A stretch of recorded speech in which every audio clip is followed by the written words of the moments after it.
Hi everyone, my name is Suzanne. I'm an occupational psychologist by background and I'm currently completing my doctorate in psychology, so I'm 50% of the way there. The last 50%, I'm told, is one of the most difficult parts, so wish me luck. I'm here to speak with you today around social well-being and how that links to retention. Now, what do we actually mean by social well-being? Well, we mean around the feeling of belonging, that feeling of included with the other people that you work with, actually, in the workplace. We mean that you are enjoying yourself, you feel connected to the purpose. And that's what we're talking about. We want to know, how do we create that good day experience and actually make people want to stay? Now, this is my version of the EVP pie. So, when we're thinking about retaining people and making them want to stay, how have we done this traditionally in the past? Well, a lot of the time we've said, let's actually compensate and pay people well. Let's give them money, and then they will stay. Or we're trying to attract people as well. We'll say, let's give them benefits. Actually, the number of days off that we can give. Maybe we can give some childcare benefits. We have a lot of apps. We have menopause apps. We have great things for you to avail of. But actually, what we're seeing is that these things don't tend to be the reason why people are staying anymore. These things are no longer the differentiator. They're a satisfier for people. And actually, the part of the experience or the part of the pie that we've traditionally focused less often on are now the things that are the differentiator and the things that make people want to stay. And that's things like, are you offering flexible working location? We have quite a few clients actually that pay maybe 15% below market salary rate, and people accept the job because they want to work from home. But also, that sense of belonging, the sense of purpose, the sense that you feel like you belong, that your manager actually values you. This is a key reason why people want to stay. And also, having a sense that you actually can manage your workload and creating a work-life balance. You want to feel in control. You don't want to feel burned out. Now, speaking of feeling burned out, I was kind of curious, has anyone here been onboarded during COVID? Hands up, anyone? Oh, great, and you're at the front. How was your experience? Did you sort of build a network? It was difficult, yeah.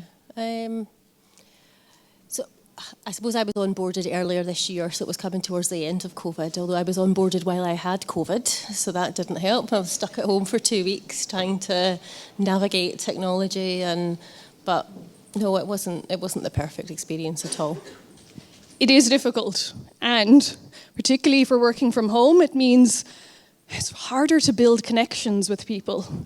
And when we think about what sort of makes us enjoy work, or what makes us feel a bit stressed, I have a nice graph here which shows the link between performance and stress. And when we're not exactly exerting ourselves too much, we're not particularly stressed, but we're not performing to our best. When we are performing at our optimum level, sometimes we feel a little bit of fatigue, feel a bit tired, but we can actually sleep it off. And that's when we're actually having a really good day experience. We're usually challenging ourselves a little bit. We're getting to learn, but we're also enjoying it. Now, there is a tipping point, and I think one of the challenging points for people has been not having that sort of social connection and being able to tell people when they're maybe not feeling 100%, particularly if they've been onboarded during COVID. And the tipping point, as you can see, is a really fine line. And if we go over that, we start to become exhausted. This is where we start to get a physiological response to stress. And if that continues, we're likely to then become burned out. And I've heard from so many of our clients that more people than ever are getting a sense and starting to feel burned out, or they're there already. And this is causing people to leave. And what we say is it's a really fine line, and it's quite difficult to keep ourselves at that optimum level of performance. And what I want you to think about is, what is your role to help people apply some self-care and actually maintain that optimum performance level and that good day experience? Now, why is it important for us to think about building a good day experience for people, and the social inclusion? Well, we know that about 30% of us are actually quite good at coping with pressure and stress. We can bounce back and bounce forward more easily. What does that mean on the flip side? I can't count how many people are actually in this room. However, it means about 70% of us in this room find it more challenging. It's more difficult for us to bounce back, and we are at greater risk of going into that danger or red area that we've just seen a moment ago. Now, it's interesting to see what LinkedIn did about this. If you saw in April of this year, they gave their entire workforce a week off work to combat burnout and stress. That is a significant intervention. How can we actually stop people from needing a week out? And is that actually going to help the issue? Is that actually going to stop people from feeling that way? I think I would feel, oh my God, I just have an extra week of work the week after. So how do we get people to stay in that optimum zone? And that's where the employee experience is changing, when expectations are changing. They expect us as employers to help them manage that. This is where a tool that we use called HSI comes in. So at Aon, as of about 9 months ago, we have a Chief Wellbeing Officer. It's a new role. It's one of those growing roles. And a lady called Rachel Fellows joined us. And she wrote a tool called HSI. And it's there to help build resilience in the workplace. And it's there to help people apply self-care to keep in that kind of optimum or good experience zone. Now, how does something like this work? Well, it looks on an individual level at you and what you need to do to stay at that optimum zone and to give you some insights and direct you to sort of resources and things that can be helpful. But if you are experiencing stress, it's not necessarily something that's just being caused by you. We can't as employers say, well, it's your fault that you're feeling stressed, you should do something about it. Actually, we need to look more broadly at the organisation and say, well, actually, what is the responsibility of managers and teams in building resilience? How can we equip them with the right set of skills to build resilience? And how do we get the data from this to actually look at capability across the organisation and be more targeted with our interventions, apply that kind of human-centred design to our benefits and our policies and our EVP. Now, what does this measure? Well, one of the key things that you'll be interested in is around relationships, because this is whether you have good relationships with your colleagues, but also your family. So that's the aspect of HSI measures, whether you feel that social inclusion or not. But we need to think about social inclusion or social well-being more broadly as actually all the aspects of well-being. Because we need to think about, do people feel financially stressed? Do they get that sense of belonging in the workplace? How's their emotional health? Are they feeling anxious? Do they react in sort of an angry way? You know, sometimes when you know someone's made a mistake, how do you actually react and cope to that? Can you manage your emotions? Can you? This man laughs nervously. What about, are you learning? How about, are you getting enough exercise? Your mental health? And what about outside of the workplace? Are you connected to the community? Why it's important that we build these capabilities is if we over-rely on one of these pillars to deal with stress, it can cause a mental health episode for us. So for example, we've dealt with, some senior managers where they've relied totally on physical exercise for managing stress. They get injured, they have no other coping mechanisms. We need to have a rounded way of dealing with this. Now, where this fits, and what I get you to think about is, where is your organisation currently on their maturity when thinking about well-being overall? So where we tend to use, say, a tool like HSI is to help an organisation flip and move from thinking about ill-being, which is usually 10% or maybe 5% of the workforce. It's people who are at that danger level, and starting to think about how do we actually enhance the experience and drive well-being, and how can we get the insights from that in a consistent way. Now, ultimately, what you want to think about driving towards is total performance dashboard, where you're looking at well-being, health data, performance data, engagement data, and you get to see how the company is thriving and sustaining overall. Now, I wanted to share a practical case of how Aon has used this. So we looked at our workforce and we were saying, where are the risk points that people leave? When do they leave? And the point that they leave at is, number one, within the first 12 months of joining an organisation. And that's why I was asking, had anyone been onboarded? Because that is the greatest risk point for a lot of the clients we speak to at the moment. And the other point is at around 10 years. At around 10 years, people seem to have a slight midlife crisis and say, oh my God, what am I still doing here? Am I going to be here in another 10 years' time? Maybe some of you can relate to that. I've been in Aon for 12 years, so I've clearly made it past that level. So what we've done is, in September this year, we rolled out this tool to 4,500 new starters across 100 countries. And we positioned it as a gift from our Chief Wellbeing Officer to invest in them, to invest in their well-being, to invest in the fact that we want them to develop sustainable behaviours, but we also wanted to connect them to the communities and grow their network. So, for example, they wouldn't have had visibility of our neurodiversity community. It's a really easy way to connect them to the communities that actually made them feel like they had a sense of belonging.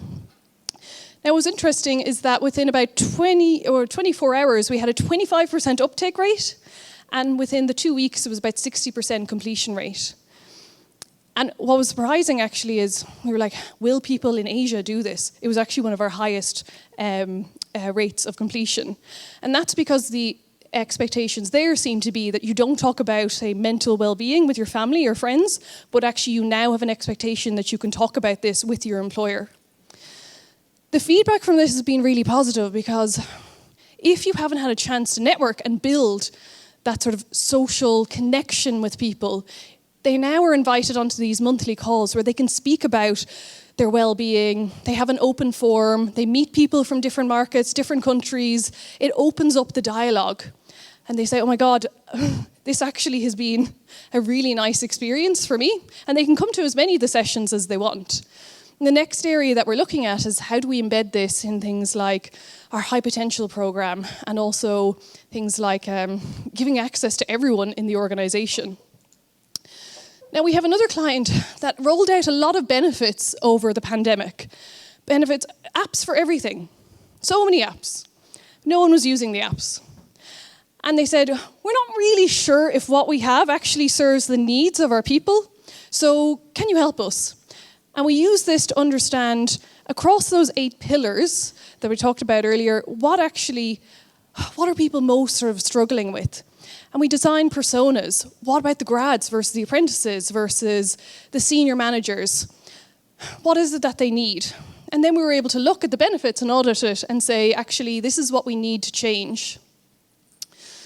Now, I talked earlier about the role of managers in creating social well-being, but just well-being overall. Most people leave jobs because they mightn't like their manager. I'm sure many can relate to that. They are a critical component to actually integrating someone and actually making them thrive and have sustainable behaviours.